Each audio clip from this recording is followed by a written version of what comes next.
Palabas na nga kami ng airport at sinundo nga pala kami ng aking kapatid na si Puti TV. Maraming salamat sa iyo, Puti TV, sa pagsundo sa amin. God bless you.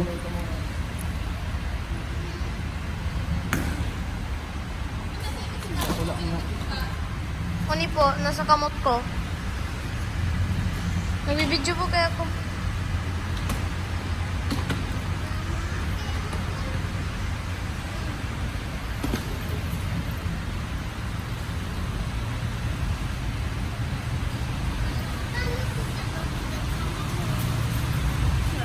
Saga pa kita mo duman sa harong.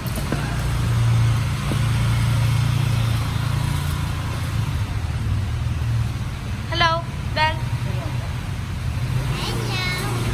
Mama.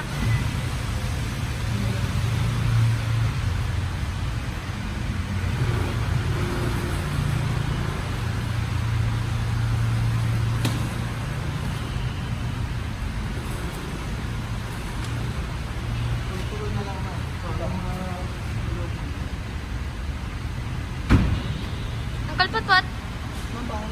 Uncle Potpot. Ini sa katubangan.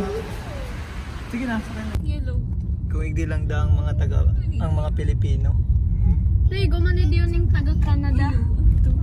Magto. Bonifacio? Ano yan? Nalingawan ko na kung ano yan. Hindi ko lang ata. Ito na sinisina kaya ang tao. Yaon lang pala duman, oh. Dapat naglukso na lang kita dyan sa balyo. Yung pungani dyan sa road. Nahulog to, alis aeroplano. Grabe naman daw po yan. Ano? Nakatindog. Ayun. Baka chichik in na ito. Titimbang. Yung po sa road. Ano po tayong may timbangan nito sa road? Ay, galat lang tong aeroplano nga siguro. Kaya pakuman po sa airport.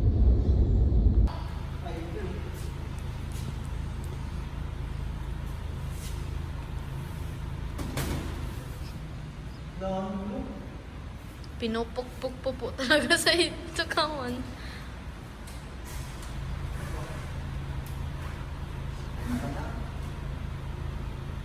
Baka magabat po yan pa. Marad niyo pa ako po tapos maikot-ikot.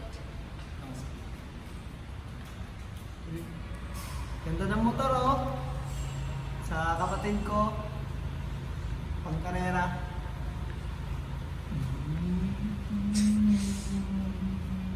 Nagkakawat garo aki.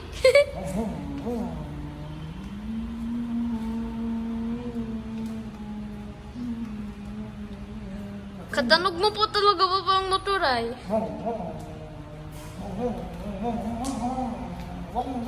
Nakukuha mo po ang tanog.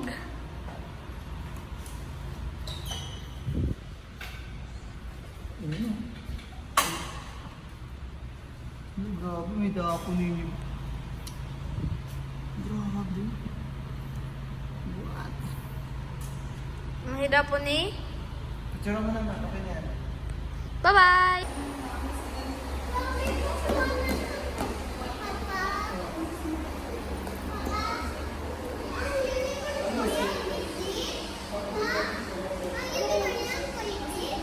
Baka yan, digdi. Maatsa na day pa man. Anggutang yung mama.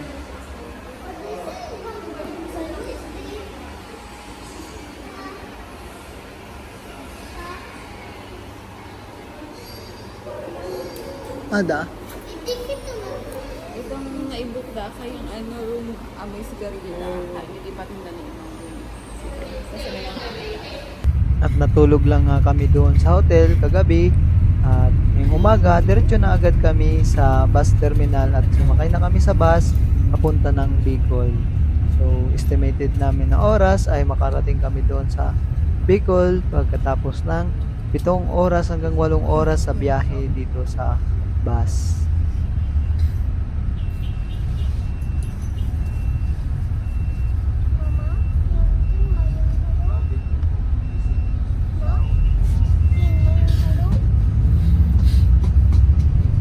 At inabot nga kami ng gabi na makauwi dito sa bahay kasi umabot pa kami ng 10 oras bago nakarating dito sa Bicol at sa bahay namin.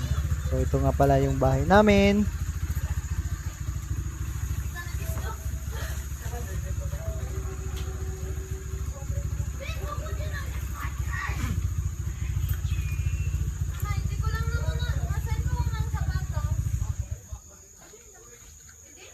Nagpapasalamat nga pala kami sa mga pamilya namin na tumulong, nagbantay upang maging maayos ang bahay namin.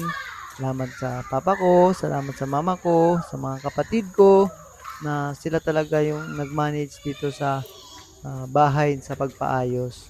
So God bless you all. Maraming salamat ulit. Sobrang saya namin na makita na ang bahay namin na ganito kaganda. Ibang-iba na talaga siya nung iniwan namin to dito nung nakaraang taon. Hindi pa ito ganito. At ngayon, nandito na kami, nakita na namin personal. Sobrang ganda, na-appreciate namin talaga ang mga pagod at hirap nyo na mabantayan ang pagpaayos dito sa bahay namin.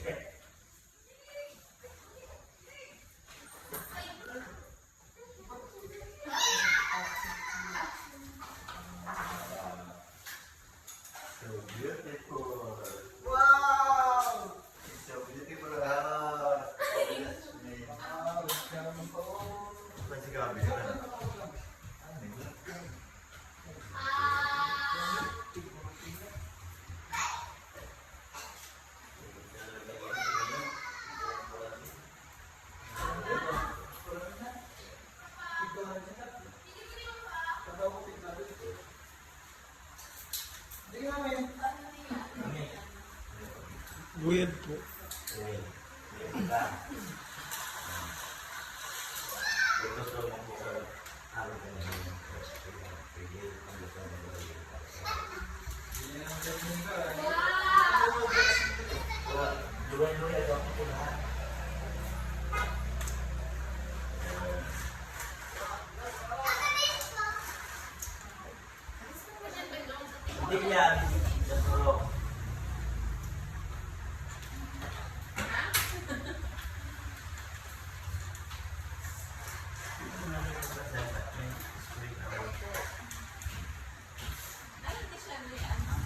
Natatanggal po. Double-sided tape or magnet?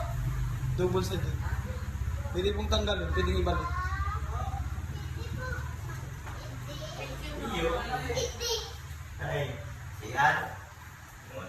Come home!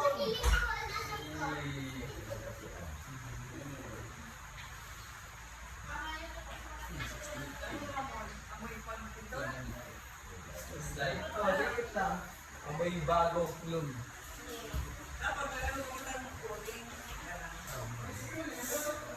Bravo. Kunawan! Pwede kayo magpa-post na kasi.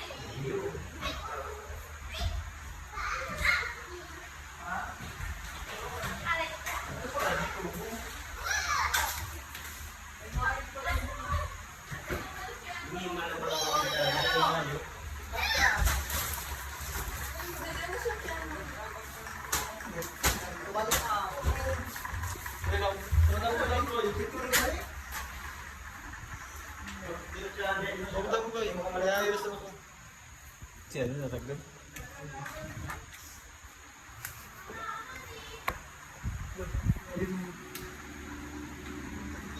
Tanggal talaga yan. Pag-ayos mo. Iyo. Ano kaya? Putol ba kasi mga ano? Sa bagay mo. Ay, ganyan. Ayun, mahirap ang Hanggang dito na lang guys. Maraming salamat muli sa inyong suporta. God bless you.